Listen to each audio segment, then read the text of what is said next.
And now we shall witness the nasscom skill report launch. And for the same, may I request onto the stage Ms. Nirmala Balakrishnan, the Deputy Director of Research, nasscom, Mr. Sujit Unni, the Regional Head of nasscom, Mr. Muralidharan, the CEO of ICTech Academy, Kerala, and Mr. Sanjeev Nair, the CEO of Technopark, to kindly come over to the stage and do the great honor of unveiling the nasscom skill report launch.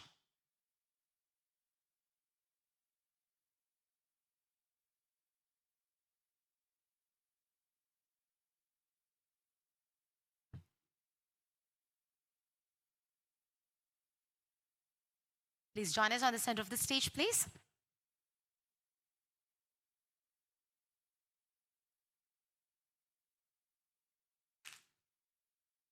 And I guess we can give them a thunderous round of applause as they unveil the nasscom skill report.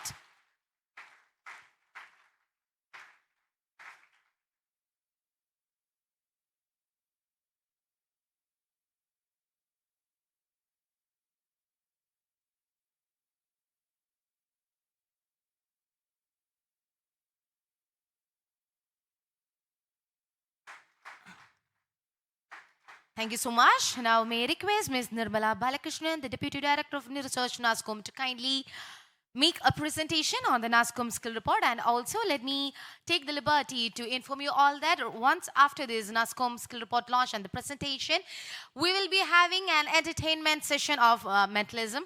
We have a wonderful mentalist awaiting here to entertain you, to give you some intriguing experience. So yes, ma'am, the mic is all yours. Hello everyone, I'll not take much time. I am just going to give you a brief highlights of what this report that we just launched. I'll quickly take you through the whole thing. So we all know today we have heard a lot about talent being the most important currency, that not just the tech industry but for all India, talent is something which everybody looks forward to. And this abundance in talent is not just because of the demographic advantage that we have, but also because of the skills that we are building into our talent pool through reskilling, upskilling in new age technologies. So this report is trying to understand the whole demand supply. It does a demand supply analysis to understand what is the gap and how we can bridge the gap.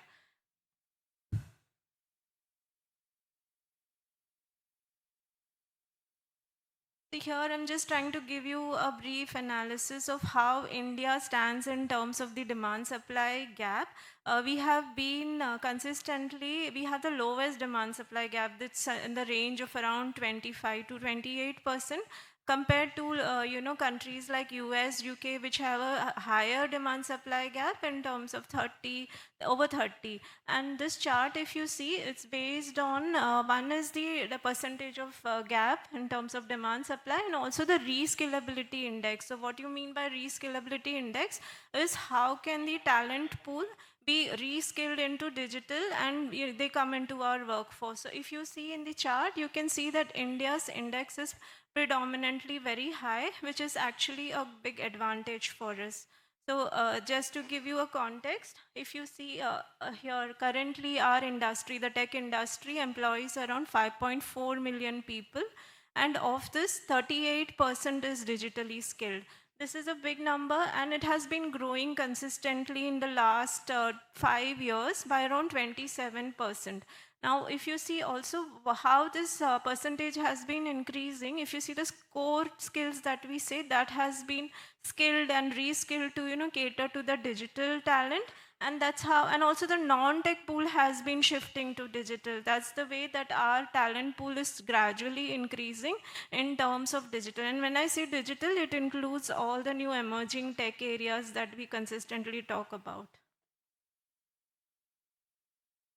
And now, just to give you a hang about what is the demand supply gap by the technologies that we considered in this report. AI and big data analytics, of course, you heard all the sessions and the importance of it. That has the biggest gap. and the others are IoT. You have your web and mobile development. It is pretty consistent right now if you compare to other the previous years. But AI and big data analytics remains to have the biggest gap. And again, if you see, this gap is in the experience pool of around over 6 years. And again, it's understood because the niche talent that is required needs experience, and that's where we have a whole gap. This is the projections that we have built in. It's based on some assumptions that we have taken. So the modeling is done, and what we have seen is that by 2028, India's digital skilling gap again will increase by around 25 to 28%. And the idea behind putting this out is that how can we bridge this gap? Again, if you see, compared to other countries, it is still lower, but it is consistently increasing. Right now, the gap is around 0.5 million, but that's going to increase to 1.4 million. So a lot of work that needs to be done to bridge this huge gap. Just to talk about some of the positives that India currently has in terms of advantages, our STEM talent pool is the highest. We have around 2.5 million graduates. And of this whole pool, what we see is that 33 to 34% of the enrollments that happens is in the STEM, and for undergraduates, it's always towards STEM, which is highly encouraging, and that's around the sixth in globally.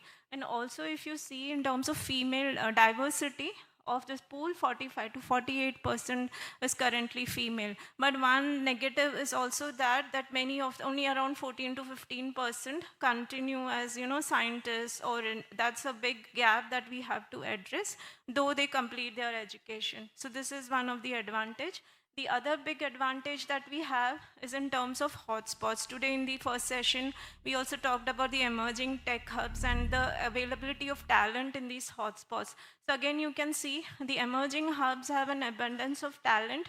Look at Coimbatore or Chennai, and that's how the whole talent scenario in terms of the graduate pools that are there is currently in our, and that's because of the lot of skilling activity that is happening continuously across all the states.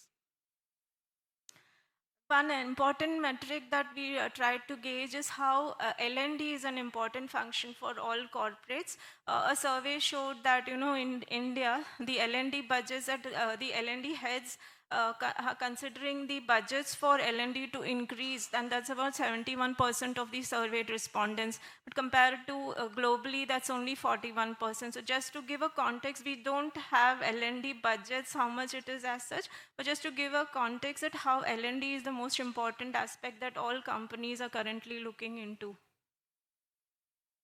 And quickly, just to give an idea of some of the recommendations that we are suggesting is across how we are already doing a lot of these things, but how do we, bridge the gap? It's important that we address these together, all the stakeholders.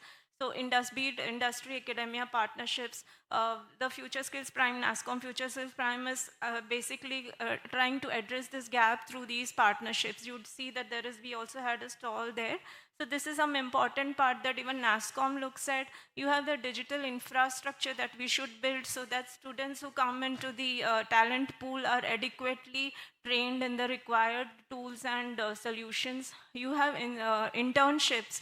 That's very important to give students the right direction in joining into the organization. I know that companies put in a lot of investments in training them, but internships and apprenticeships is something important that we should look at. There is also the reskilling and upskilling, which I already talked about, an important factor which all companies are looking at. You need a lot of government funding, which again is happening, but it needs to scale up. And of course, gender diversity, building your women talent pool, bringing them back, making them leaders is something very important if we have to bridge the gap. And since we need to maintain our talent pool, that is something that we should all work at. With this, I'll end my presentation. There's a lot of data in the report which we can take forward. And this report is available free for download. So please go ahead and share your feedback with me. Thank you so much.